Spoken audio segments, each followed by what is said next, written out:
through the film, and games where it felt like, the whistles weren't balanced, and we pull the clips, and there's a way you can submit them to the MDA office. In the playoffs, when you submit things, the other team sees what you submit.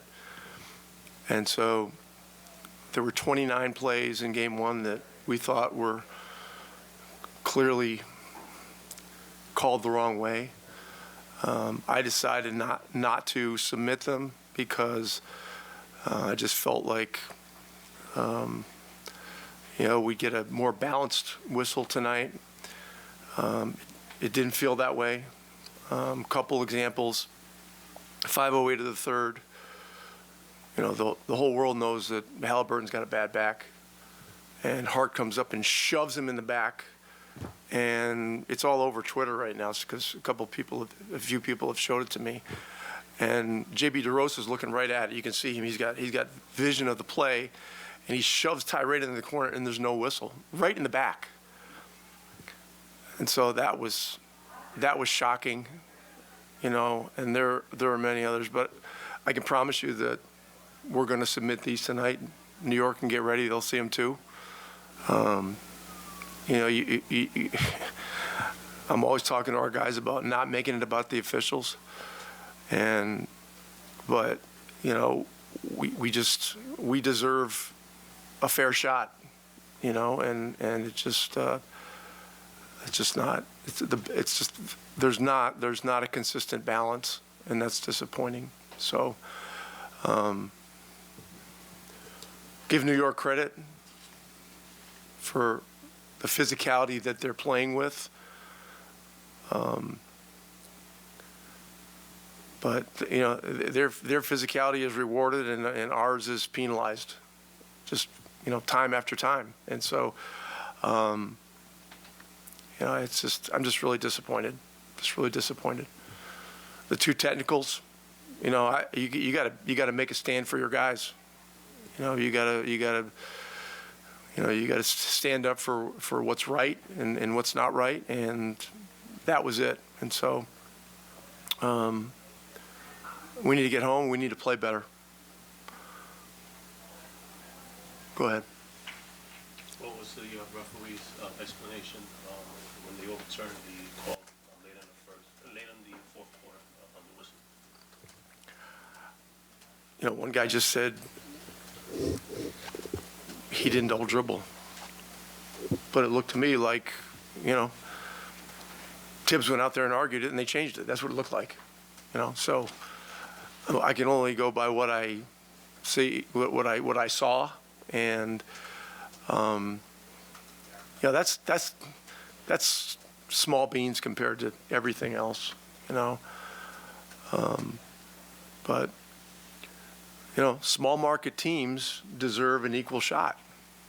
They deserve a fair shot, no matter where they're playing.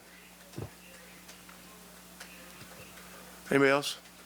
Yeah, you obviously mentioned you still got to play better. They obviously outscored you 36-18 in the third quarter. Third quarter was bad.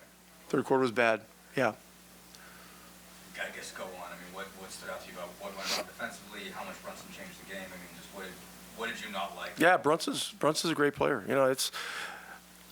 It was another case of fourth quarter loose balls and rebounds that we were unable to secure. And so we're going to have to do a lot better in game 3 and 4. And we're looking forward to getting back home. We give them a lot of credit, give their crowd a lot of credit. This crowd is among the very best you'll ever, atmosphere that you'll ever play on the road. But we just we got to do some things better, and we got to get home. Rick, I know you followed the rotation that you played to get yourself here. TJ seemed like he was having some success with Jalen, and certainly frustrating. Took him out 7 minutes ago. Jalen started to make some baskets there. Did you consider bringing TJ back when Jalen started getting good? Well, TJ had played a pretty good chunk of minutes.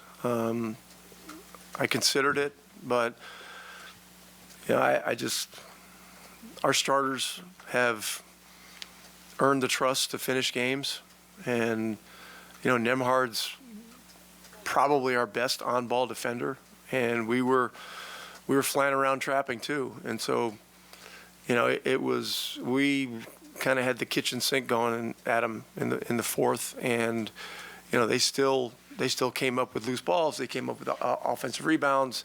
They made shots. So, look, their execution has been very good in those situations. But look, everything's on the table going forward. It has to be at this point, and we'll look closely at everything. Thank you, guys. Last one. Tyrese, after the sort of quiet first game, comes out very aggressive in the first half. There's, I think, 34. So what did you see from him tonight in terms of his response to game two? I know he's going to play great. We've just got to figure out a way to get all of our guys playing at an equally high level. The starts in the third quarters have been tough.